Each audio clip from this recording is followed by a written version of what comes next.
नमस्कार दोस्तों, middle east की आग अब समुद्र तक फैल चुकी है और भारत का नाम भी इस तनाव के बीच सामने आ रहा है।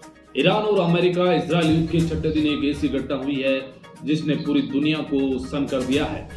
श्रीलंका के तट के पास बारूद से लौट रहे एक ईरानी युद्धपोत को अमेरिका ने टोरपीडो से उड़ा दिया है। क्या ये सीधे तौर पर भारत के सम्मान को भी चुनौती है? आइए जानते हैं आज की बड़ी अपडेट्स को। ईरान का युद्धपोत IRIS देना अब समुद्र की गहराइयों में समा चुका है। बड़ी बात यह है कि ये जहाज 18 फरवरी को भारत के विशाखापट्टनम में जो मिलन 2026 नौसैनिक अभ्यास में हिस्सा लेने के लिए भारत आया था।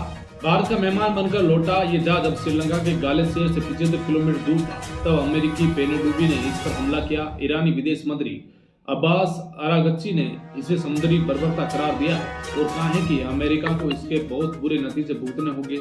श्रीलंका नौसेना के मुताबिक इस हमले में अब तक 87 शव बरामद किए जा चुके हैं, जबकि 60 से ज्यादा नाविक अब भी लापता है। दूसरे विश्व युद्ध के बाद ये पहली बार है जब किसी पेनेडुबी ने युद्ध के दौरान टोरपीडो से किसी जहाज को निशाना बनाया है।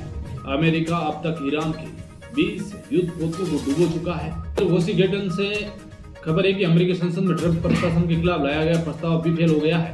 वही विपक्ष चाहता था कि ईरान पर सैन्य कार्रवाई रोकी जाए, लेकिन 53 वोटों के साथ ये प्रस्ताव गिर गया। यानी अब राष्ट्रपति ट्रंप के पास ईरान पर हमले जारी रखने का फ्री पास है।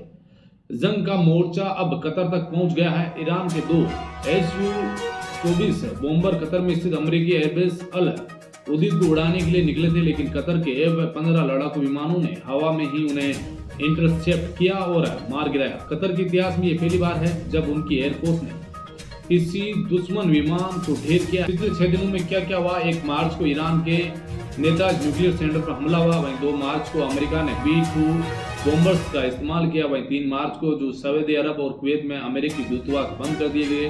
वहीं 4 मार्च को जो है ईरानी युद्धपोत पर हमला हुआ और ओमान के विदेश मंत्री ने अब दुनिया से अपील की है कि इस खून खराबे को तुरंत रोका जाए।